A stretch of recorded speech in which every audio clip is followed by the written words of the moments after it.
Assalamualaikum warahmatullahi wabarakatuh.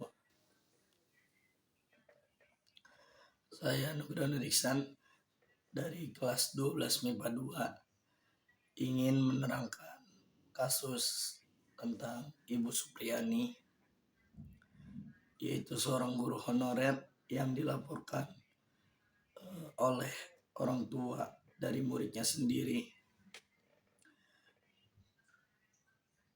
Jadi di sini pertama saya akan membahas tentang kronologi kejadian.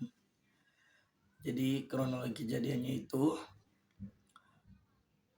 bermula pada tanggal 24 April 2024 ketika Aibda Wibowo Hasim, yaitu anggota polisi sekaligus juga orang tua murid dari siswa kelas 1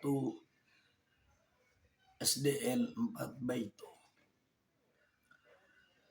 Ibu Supriyani, dilaporkan atas dugaan penganiayaan terhadap anak dari Aibda Wibowo Hasim ke Polsek Baito. Berdasarkan keterangan dari Aibda Wibowo Hasim, laporan yang diajukan itu setelah ibu dari anak murid tersebut melihat ada bekas luka memar yang ada di badan dari anak murid tersebut. Namun Ibu Supriyani ini membantah atas tuduhan ini dan menegaskan bahwa ia tidak mengajar di kelas yang korban dan tidak pernah berinteraksi langsung dengan anak tersebut. Setelah berbulan-bulan proses hukum berjalan, kasus ini mencapai titik baru pada 16 Oktober 2024 ketika Ibu Supriyani resmi ditahan oleh Kejaksaan Negeri Konawe Selatan dan ditempatkan di Lapas Perempuan Kendari. Penahanan ini diperbincangkan luas di media sosial, terutama beberapa kalangan yang menanyakan urgensi penahanan dalam kasus yang melibatkan tuduhan penganiayaan terhadap seorang guru. Pihak kepolisian menyatakan bahwa proses hukum ini sudah dijalankan dengan prinsip keadilan, namun pihak dari Ibu Supriyani dan beberapa kalangan tokoh keberatan atas hal tersebut. Akhirnya pada sidang tanggal 28 Oktober 2024, tim kuasa hukum Ibu Supriyani melayangkan eksepsi terhadap Kejaksaan Umum Konawe Selatan atas tuduhan yang dilayangkan kepada Ibu Supriyani. Namun jasa penuntut umum atau JPU yang diwakili oleh Kepala Kejaksaan Negeri Konawe Selatan, yaitu Ujang Sutisna, menyatakan bahwa mereka menolak eksepsi dari kasus hukum Ibu Supriyani karena dianggap tidak relevan dengan pokok perkara. Kuasa hukum Ibu Supriyani menyatakan bahwa adanya mengandung pelanggaran etik karena pelapor dan penyidik berasal dari kantor yang sama, yaitu Polsek Baito.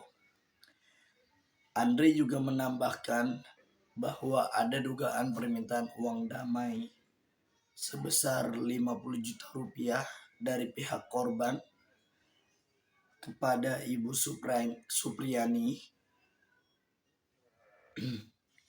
merupakan sebuah praktik yang dianggapnya melanggar hukum.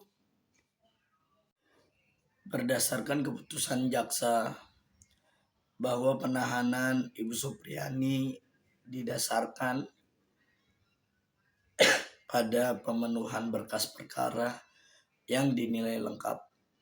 Meskipun demikian, keputusan ini menimbulkan pro dan kontra karena sebagian pihak merasa bahwa langkah penahanan berlebihan untuk kasus penganiayaan murid. Selanjutnya kita akan membahas tentang dugaan pelanggaran hukum yang dilakukan. Jadi yang pertama itu dugaan yang dilakukan oleh Ibu Supriyani. Jika memang benar Ibu Supriyani melakukan kekerasan terhadap anak murid tersebut, maka Ibu Supriyani akan dikenakan pasal 76C Undang-Undang nomor 35 tahun 2014 tentang perlindungan anak. Yang kedua itu dugaan ketidakadilan dalam pengawasan hukum oleh aparat.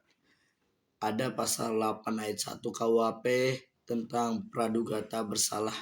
Jika Ibu Supriyani ditahan tanpa adanya bukti yang kuat, maka pasal tersebut dapat diajukan oleh Ibu Supriyani. Yang ketiga, dugaan pencemaran nama baik, yaitu pasal 37 ayat 3 Undang-Undang ITE. Jika terduga pelaku atau yang bisa bilang Ibu Supriyani terbukti tidak bersalah, maka Ibu Supriyani bisa saja melaporkan balik dari orang tua korban. Lalu yang terakhir, dugaan penyalahgunaan wewenang oleh orang tua korban, yaitu pasal 17 ayat 2 Undang-Undang nomor 30 tahun 2014 tentang administrasi sebagai anggota polisi, yaitu ayah korban yang diduga menggunakan pengaruh kekuasaannya untuk menuntut Ibu Supriyani. Yang terakhir adalah solusi-solusi yang dapat diterapkan dalam kasus Ibu Supriyani ini. Yang pertama itu restoratif justice, yaitu harusnya pemerintah, kuasa hukum atau dari jaksa penuntut umum memfasilitasi dialog antara Ibu Supriyani dan orang tua siswa dan dari pihak sekolah untuk mencari bersama dan membantu membangun pemahaman, memperbaiki hubungan, dan menemukan titik-titik tertentu. Lalu yang kedua itu ada penguatan sistem perlindungan guru, yaitu dengan pemerintah perlu membuat regulasi yang lebih jelas dan komprehensif untuk melindungi guru dari tuduhan yang tidak berdasar. Lalu yang terakhir atau yang ketiga ini tentang edukasi hukum untuk masyarakat, terutama orang tua siswa perlu diberikan edukasi hukum yang memadai agar memahami hak dan kewajiban masing-masing. Itu aja mungkin dari penjelasan yang saya buat. Kurang lebihnya mohon maaf. Wassalamualaikum warahmatullahi wabarakatuh.